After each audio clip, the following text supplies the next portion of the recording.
નમસ્કાર મિત્રો, મેં Tarun Parmar, assistant loco pilot Indian railway study with my ચેનલમાં તમારું સ્વાગત કરું છું. આજે આપણે વાત કરીશું રીટ્સમાં જે નવી ભરતી આવી છે એના વિશે. તો પગાર 20,000થી પણ વધારે છે. સંપૂર્ણ માહિતી આપણે આ વિડીયોમાં મેળવીશું. તો ચાલો વિડીયો શરૂ કરીએ. એની પહેલાં આજનો ક્વેશ્ચન જોઈ લઈએ. ક્વેશ્ચન છે, ફિલ્મોનું સૌથી વધુ ઉત્પાદન ક્યાં થાય છે? Option A America, option B Bharat, option C ચીન અને ઓપ્શન ડી જાપાન. તો તમે સાચો જવાબ કોમેન્ટ બોક્સમાં જણાવી શકો છો. લાસ્ટ વિડીયોનો આપણો ક્વેશ્ચન હતો, જૈન સમુદાયના પહેલા ભગવાન અથવા તો તીર્થકર કોણ હતા? ઓપ્શન હતા મહાવીર સ્વામી, શાંતિનાથ, નેમિનાથ અને આદિનાથ ઋષભદેવ. તો આનો સાચો જવાબ છે option number D, Adinath Rishabhdev. તો તમે જોઈ શકો છો, રીટ્સ લિમિટેડ આ government of India enterprise, RITES Bhawan, plot number 1, sector 29, Gurgaon 12-20-01. તો આ ગવર્મેન્ટ ઓફ ઇન્ડિયા એન્ટરપ્રાઇઝ છે. Recruitment of engineering professional on a contractual basis. બરાબર, તો કોન્ટ્રાક્ચ્યુઅલ બેસિસ પર આ ભરતી છે. એન્જિનિયરિંગ પ્રોફેશનલની આ ભરતી છે. તો RITES limited is urgent need of dynamic and hard working professional as under. તો તમે જોઈ શકો છો, વેકેન્સી નંબર આપવામાં આવેલા છે, પોસ્ટ આપવામાં આવેલી છે અને વેકેન્સી ટેબલ અહીંયા આપવામાં આવેલું છે. તો સૌથી પહેલાં છે એન્જિનિયર સિવિલ માટે. તો યુઆરમાં 22 જગ્યા છે, ઈડબ્લ્યુએસમાં 5 જગ્યા છે, ઓબીસી નોન ક્રિમિનલમાં 10, એસસીમાં 9, એસટીમાં 4, એમ કરીને ટોટલ 50 જગ્યા રાખવામાં આવેલી છે. બીજા નંબર પર છે એન્જિનિયર ઇલેક્ટ્રિકલ. તો યુઆરમાં 11, ઈડબ્લ્યુએસમાં 3, ઓબીસીમાં 8, એસસીમાં 2 ને એસટીમાં 6, એમ કરીને ટોટલ 30 જગ્યા રાખવામાં આવેલી છે. ત્રીજા નંબર પર છે એન્જિનિયર મિકેનિકલ. તો યુઆરમાં 46, ઈડબ્લ્યુએસમાં 9, ઓબીસીમાં 21, એસસીમાં 11, એસટીમાં 3, અને એમ કરીને ટોટલ 90 જગ્યા આ ભરતીમાં રાખવામાં આવેલી છે. Include backlog vacancy. બરાબર, 2 post are reserve for PWD horizontal basis.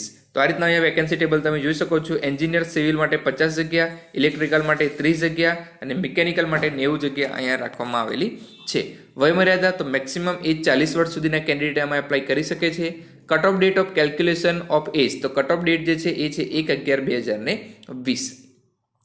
Minimum qualification અને એક્સપિરિયન્સની વાત કરી લઈએ તો ડેઝિગ્નેશન એન્જિનિયર સિવિલ માટે મિનિમમ એજ્યુકેશનલ ક્વોલિફિકેશન છે એ છે BE અથવા તો બીટેક અથવા તો BSc engineering degree in civil એન્જિનિયરિંગમાં કરેલું હોવું જોઈએ. તો BE સિવિલ, બીટેક સિવિલ અથવા તો BSc એન્જિનિયરિંગ સિવિલમાં હોવું જોઈએ. મિનિમમ પોસ્ટ ક્વોલિફિકેશન એક્સપિરિયન્સ, બરાબર, મતલબ કે ગ્રેજ્યુએટ થયા પછી અથવા તો ડિગ્રી લીધા પછી કેટલા વર્ષનો એક્સપિરિયન્સ તમારે જોઈએ છે? તો 2 વર્ષનો એક્સપિરિયન્સ અહીંયા માંગવામાં આવેલો છે. Experience is defined as under. તો એક્સપિરિયન્સ કઈ રીતના માંગવામાં આવે છે તમે જોઈ શકો છો. Candidate should have post qualification experience of minimum 2 years in construction supervision. તો પછી છે, બરાબર, તો જે એક્સપિરિયન્સ છે એ કન્સ્ટ્રક્શન સુપરવાઇઝરમાં હોવો જોઈએ. હવે છે એન્જિનિયર ઇલેક્ટ્રિકલ સિવિલ. તો BE, બીટેક અથવા તો BSc engineering degree in electrical હોવી જોઈએ અથવા તો ઇલેક્ટ્રિકલ એન્ડ ઇલેક્ટ્રોનિક્સ એન્જિનિયરિંગ હશે તો પણ ચાલશે. 2 વર્ષનો એક્સપિરિયન્સ અહીંયા માંગવામાં આવેલો છે. જે એક્સપિરિયન્સ છે એ છે candidate should have post qualification experience of minimum 2 years in the one અથવા તો more of electrical engineering field such as general electrification, site supervision, power distribution, electrical machine and construction. બરાબર, ઇલેક્ટ્રિકલ મશીન એન્ડ કન્સ્ટ્રક્શનમાં હોવું જોઈએ અને maintenance of building. તો આ રીતના અહીંયા એક્સપિરિયન્સ માંગવામાં આવેલો છે. ત્રીજા નંબર પર છે એન્જિનિયર મિકેનિકલ. તેમાં BE, બીટેક અથવા તો BSc engineering degree in mechanical હોવું જોઈએ. પ્રોડક્શન હશે તો પણ ચાલશે અથવા તો ઇન્ડસ્ટ્રીયલ અથવા તો ઓટોમોબાઈલ એન્જિનિયરિંગ કરેલું હશે તો પણ આમાં એલિજિબલ છે. 2 વર્ષનો અહીંયા એક્સપિરિયન્સ માંગવામાં આવેલો છે. Candidate should have post qualification experience of minimum 2 years in quality assurance અથવા તો પ્રોડક્શન અથવા તો મેન્યુફેક્ચરિંગ અથવા તો મેન્ટેનન્સ એન્ડ ઓપરેશનમાં આનો એક્સપિરિયન્સ માંગવામાં આવેલો છે. આગળ વાત કરીએ, નોટ ફોર એજ્યુકેશનલ ક્વોલિફિકેશન અહીંયા આપવામાં આવેલું છે. બરાબર, ગવર્મેન્ટની જે AICTE એપ્રુવ છે એ જ યુનિવર્સિટીમાંથી ડિગ્રી કરેલી હોવી જોઈએ. એ બધી વાત અહીંયા કહેવામાં આવેલી છે. સિલેક્શન પ્રોસિજર અહીંયા જોઈ લઈએ. The application receive should be screened for eligibility. The candidate may be shortlisted for selection. The company reserved to write the shortlisted the number of candidate for interview out of eligible candidate. તો એમાંથી eligible કેન્ડિડેટને select કરવામાં આવશે. Based upon the performance in the written test and fulfilling the condition of eligibility, candidates shall be shortlisted for interview.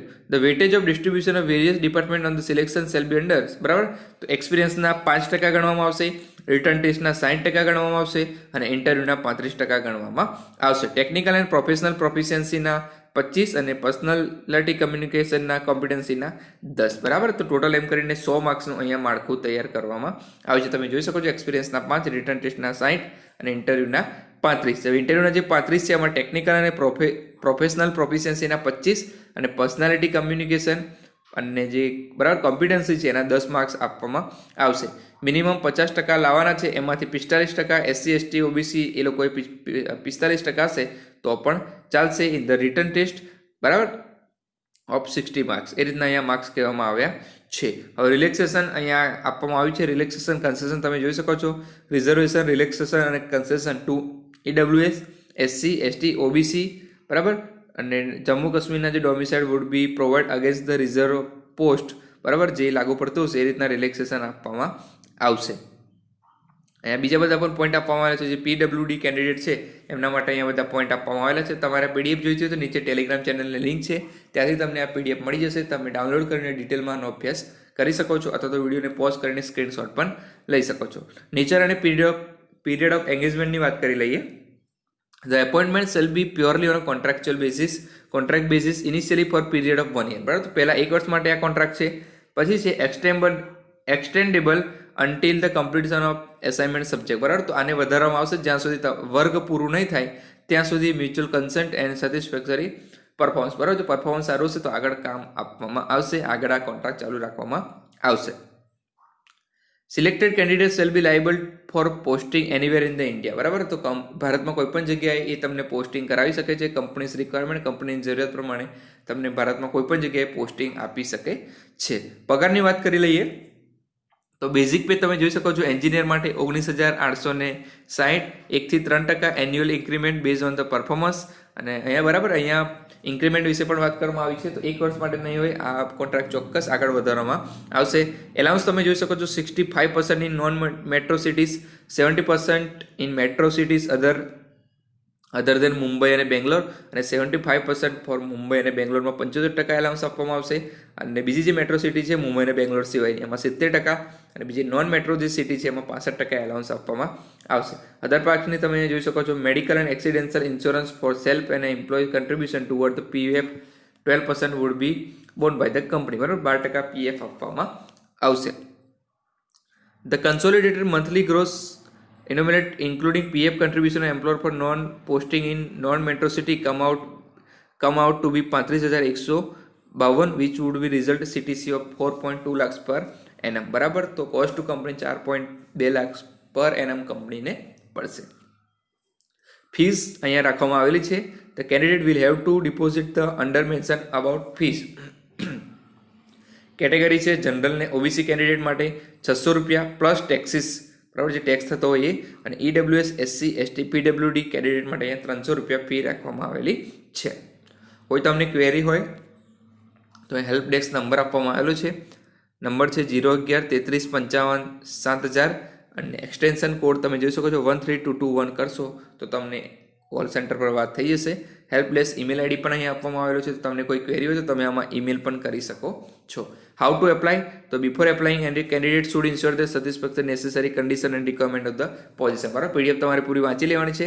અને interested candidate fulfilling the above laid down eligibility criteria required to apply online in the registration format available in the career section of the RITS website. તો RITSની જે આ website છે www.rits.com RITES.com. બરાબર, તો એના પર જઈને તમારે કરિયર સેક્શન જે છે એમાં જઈને અહીંયા એપ્લાય કરી દેવાનું છે. કોઈ પણ પ્રકારના ડોક્યુમેન્ટ ત્યાં મોકલાવાના નથી. No documents are to be submitted at present. Candidate may be ask to submit the relevant document at the later stage if so required. તો આગળ જો જરૂર પડશે તો તમને માંગવામાં આવશે, હમણાં કોઈ ડોક્યુમેન્ટ મોકલાવાના નથી. રિટર્ન ટેસ્ટ બરાબર, તો 6 ડિફરન્ટ લોકેશન એક્રોસ ઇન્ડિયામાં થશે, અલગ અલગ જગ્યાએ.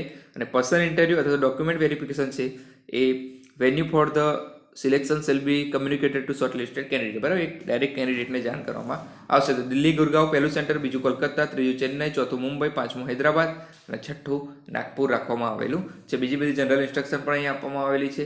આ જે સેન્ટર છે એમાં ચેન્જીસ પણ આવી શકે છે. જો અહીંયા અગત્યની તારીખો તો 5/11/2020 બરાબર, commencement of submission of online application, તો 5/11 થી ફોર્મ ભરવાના ચાલુ થઈ ગયા છે.